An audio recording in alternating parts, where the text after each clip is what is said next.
Hello there, you amazing viewers and subscribers. So it is a Monday, and on Monday it is time for episode 3 of my Doctor Who review series, where I'm going to be reviewing every single story / episode from Doctor Who.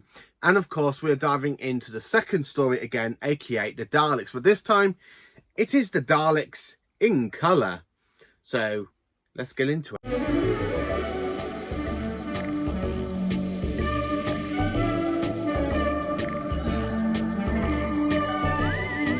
So then, the Daleks in Colour aired on BBC4 back on the 23rd of November 2023, straightly on the show's 60th anniversary birthday, because 2 days later, we had the Star Beast, which basically was called the 60th anniversary special, but it aired 2 days after the main day of the 60th anniversary. So the Daleks in Colour, let me show you what I own in the collection of it, and then basically I can go over the review and base it, because I've still got all my notes from 2023, because that was last time I actually did a review on this story, was back in 2023. So of course we have the Daleks in Colour on DVD, and of course it does contain the Daleks, the 7-part version of the Daleks in black and white as well.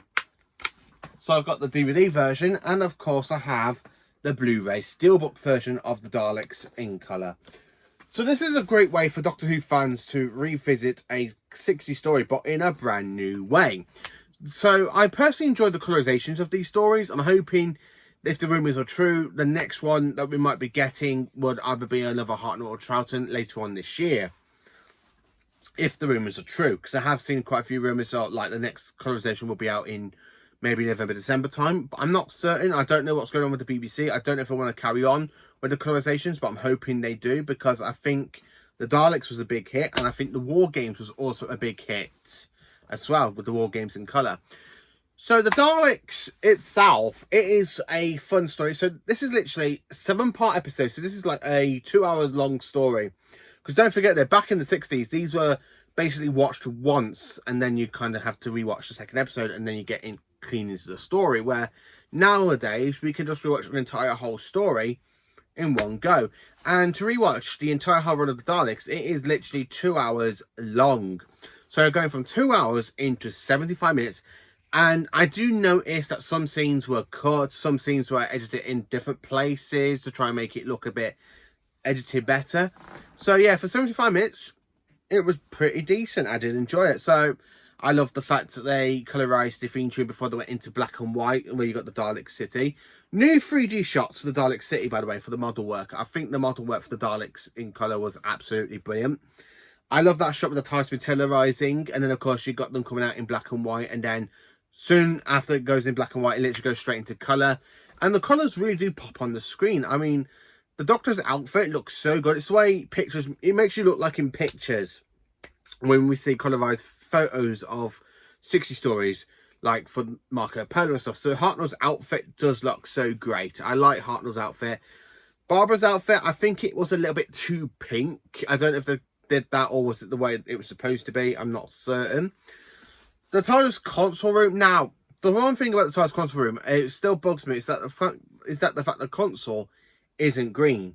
Because back when they were filming it in 1963, they had to paint the TARDIS console kind of like green, because if it was coming through black and white TV, it would have shown up like full on white, and you wouldn't see it properly. So I do have to admit, I wish they kind of kept it as a greeny colour, but I understand why they went for the whole like silvery like colour, the silvery creamy colour for the console, which was quite cool. I love the fact some scenes were edited. Now, it does make it not as great as the 7-part story, because when it comes to like important scenes, there are some scenes that was actually cut, and I'm like, oh great, that story was cut. So yeah, going from last Sunday when I actually watched the Daleks in black and white, and then watching it yesterday, and I'm there going, oh, that scene was cut. Oh, that scene was cut. That's the problem when I rewatch like omnibus versions as well. I really, in my mind, because I've watched those stories over and over and over again, when I rewatch those stories and I realise what scenes have been cut, I'm like, that's been cut, that's been cut, that's been cut. So yeah, I do notice some scenes were cut. I understand why they were doing it, to try and get into 75 minutes, but it's a shame some scenes were actually cut. and I know what scenes were cut, and it's just a shame. It really is a shame that they couldn't fit it all into colour. But then again, it would be over 2 hours long, so I understand why they did it. I understand why they cut some scenes, but there are some scenes I wish they kept. So my favourite scene is literally when Ian and Susan and the Doctor are literally having the talk after the Doctor kind of said that actually there was nothing wrong with the Mercury. I kind of lied because I wanted to come and explore the city. After Ian calls him an old fool. I really love that shot with the Daleks where you're literally just cramming around them. It's really great. I absolutely love that. That shot is absolutely brilliant in colour. When you literally got Hartnell holding on to Caroline Ford and William Russell's at the back of them and the Daleks are just there. And of course, I love the extermination sound effects because it likes to play some of the 80s and 70s one rolled into it, which was absolutely quite good as well. So I really like that.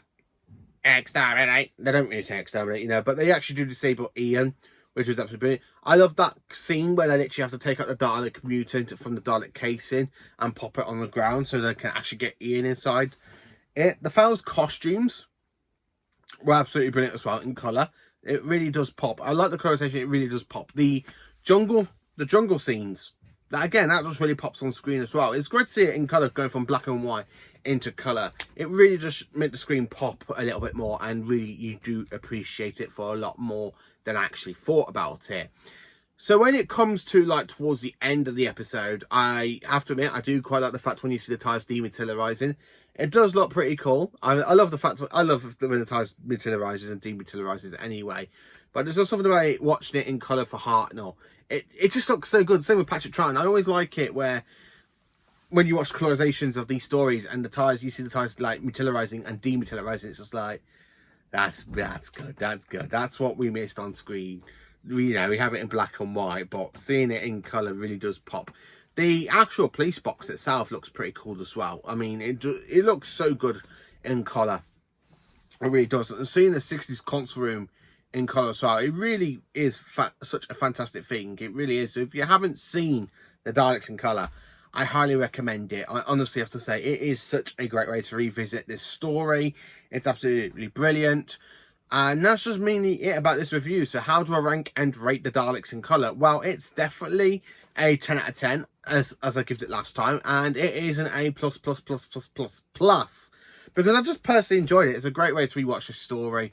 And if you haven't seen it, I highly recommend it. If I could say to you what version to get, try and get the Blu-ray version. You can't get the Steelbook anymore, I don't think, because I haven't seen it on Amazon as often as it used to be when it came out back last year. I think it's just like once it comes out, that's it, it's gone. So you have to get the standard Blu-ray, which is mainly just the standard DVD. So basically the standard Blu-ray is literally just the same DVD, like the artwork as you get on the DVD and back. So that's mainly what you get for it. But yeah, the Daleks in colour, definitely 10 out of 10, definitely an A+++++. So you haven't seen the Daleks in colour, I do highly recommend it. Now, the bad thing about this, it's been took off BBC iPlayer. Because normally I was looking through Classic Who to see what stories have been taken off, because I know some stories like basically Terror of the Zygons and basically Season of Doom has been taken off BBC iPlayer. I don't know why. But thank God for the Season 13 box set, because those stories are in it with brand new omnibus versions, which I'm quite looking forward to. And for some reason, the Daleks in colour has been taken off. The War Games in colour hasn't, but the Daleks in colour has. And I don't know why. But yeah, I really enjoy the Daleks in colour. It is such a great way, and a great way for fans to enjoy it. Hopefully we get another colorization later this year. I am personally hoping for Tomb of the Cybermen, because it is the only Cybermen story that does exist in its format, not with animations and stuff, like basically the Invasion or the Moon Base or the 10th Planet, because they all are missing stories. So it does make sense to have Tomb of the Cybermen next, just for a Cyberman story, which was absolutely brilliant. But let me know in the comments, what did you think of the Daleks in colour? What did you think of it? Did you enjoy it when it came out back in 2023? Let me know. Please do like, subscribe, and share, and join me for awesome Doctor Who content.